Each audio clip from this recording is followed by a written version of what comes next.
Hello good morning सबैजनालाई। आज 2081 सालको अन्तिम दिन अर्थात् चैत्र 31 गते भोलिबाट 2082 साल सुरु हुँदैछ। त्यसकारण पनि यहाँहरू सबैजनालाई नयाँ वर्ष 2082 सालको एडभान्समा म हार्दिक शुभकामना व्यक्त गर्न चाहन्छु। र जापानमा भने आज आइतबारको दिन बिदा रहेको छ। म हिजो शनिबारको दिन कामकै सिलसिलामा चिबाकेन र साइतामाकेन इबाराकी केनसम्मका विभिन्न दृश्यहरू क्यामेरामा कैद गरेको थिएँ। म यहाँहरूलाई साकुरासँगका यी दृश्य अर्थात् अन्तिम दृश्यहरू फेरि एकचोटि चाहिँ देखाउन गइरहेको छु। मलाई फुल एकदमै मनपर्छ, फुलहरूसँग रमाउन मन लाग्छ। र यति बेला हामी साइतामाको चाहिँ कुरेहासीबाट इबाराकी केनको चाहिँ कोगा सहरतर्फ जाँदैछौँ।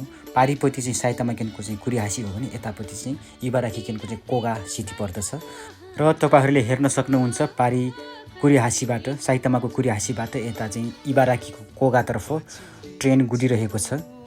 र जापानमा तपाईँ जुनसुकै ठाउँमा पुग्नु भए पनि यहाँको इन्फ्रास्ट्रक्चर अर्थात् विकासका पूर्वाधारहरू बराबरी रूपमा चाहिँ जहाँ पनि उस्तै विकास भएको देख्न सक्नुहुन्छ। हजुर, अब फाइनली हामी कोगाबाट इबाराकीबाट फेरि चाहिँ हामी चाहिँ साइतामातर्फ फर्किँदैछौँ। अघि हामी पारिपट्टि हुँदै गएका थियौँ भने अहिले वारिपट्टि हुँदै फर्किरहेका छौँ। यहाँ तपाईँले चाहिँ साइतामा प्रिफेक्चर भनेर लेखेको बोर्ड पनि देख्नुहुन्छ। र यो जापानमा अहिले यति बेला यो राष्ट्रिय फुल साकुरा लगायत विभिन्न रङ्गी बिरङ्गी फुलहरूको चाहिँ सिजन चलिरहेको छ।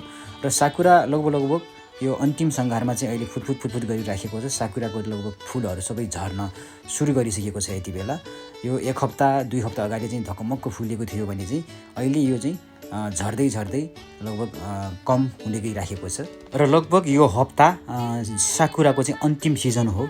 त्यसकारण पनि जापानिजहरू जता यो साकुराको चाहिँ जङ्गल छ, जता चाहिँ साकुराको ठुलो चाहिँ भाग छ, त्यतैतिर गएर यिनको चाहिँ भिड लाग्ने गरेको देखिन्छ यति बेला। र तपाईँहरूले यहाँ पनि हेर्न सक्नुहुन्छ यो साइतामाकेनकै सातेसी भन्ने एउटा सहरको एउटा साकुराको चाहिँ जङ्गल हो, पार्क हो। यहाँ पनि जापानिजहरूको यति धेरै सङ्ख्यामा चाहिँ गाडीहरू यहाँ पार्किङ गरेको देखिन्छ। यिनीहरू सबैजना यहाँ गाडीहरू राखेर त्यो साकुराको जङ्गलभित्र छिरेका छन्। यता रेस्टुरेन्टहरू पनि छन् र विभिन्न आफैले पनि क्याम्पेनहरू गरेर यो साथीभाइमा, फ्यामिलीमा र स्कुल लेभलमा पनि यहाँ उपस्थित भएर उनीहरूले साकुराको सिजनको चाहिँ सेलिब्रेसन गरेको पाइन्छ। जापानिजहरू कामको बेलामा चाहिँ मर्ने गरी चाहिँ काम गर्छन् इमान्दारसँग, र रमाउने बेलामा पनि खुलेर चाहिँ मजाले रमाएको भेटिन्छन्। पछौरीको छेउ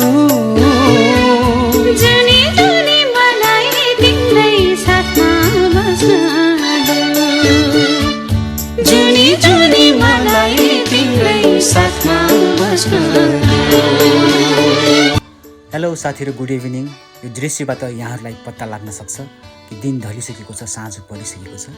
दिनभरिको दौडाइले चाहिँ ज्यान पनि निकै नै दुखेको थियो र त्यसरी नै भोक पनि लागेको थियो। त्यसकारण मलाई मनपर्ने यो म्याक चाहिँ खानुपर्छ भनेर मैले ड्राइभरजीलाई भने र हामीले किन्यौँ। र यो मेरो फरमाइसमा भएको हुनाले पैसा म तिर्छु भने र मैले किनेँ।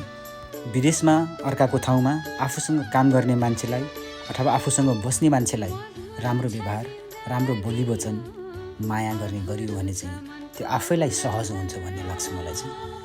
हुन त हामी सबैले भन्ने गर्छौँ जब एक गाँस खानेकुरा कुन चाहिँ ठुलो कुरा हो र भनेर, तर समस्याहरू ठुल्ठुला कुराहरूले मात्रै ल्याउने गर्दैनन्। सानसाना कुराहरूले पनि ठुल्ठुला समस्याहरू चाहिँ निम्त्याउने गर्दछन्, ल्याउने गर्दछन्।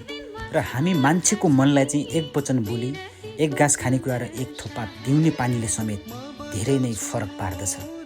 चाहे त्यो जुनसुकै सम्बन्धमा होस्, तर सुन्दा र हेर्दा साधारण जस्तो लाग्ने यिनै 3-4 किसिमका चाहिँ कुराहरूले, चिजहरूले अर्थात् व्यवहारहरूले पनि सम्बन्धहरूलाई चाहिँ मजबुत बनाउने या नबनाउने भन्ने कुरामा ठुलो अर्थ राख्दछ। माफ गर्नुहोला, यहाँहरू सबैजनालाई थाहा भएको कुरालाई मैले फेरि रिपिट गरेँ। अब हामी एकछिनमा चाहिँ छुट्टिन्छौँ, हामी घर पुग्नै लाग्यौँ। तपाईँ हामी फेरि यसरी नै अन्य छोटो भिडियो क्लिपहरूमा भेट्ने नै छौँ।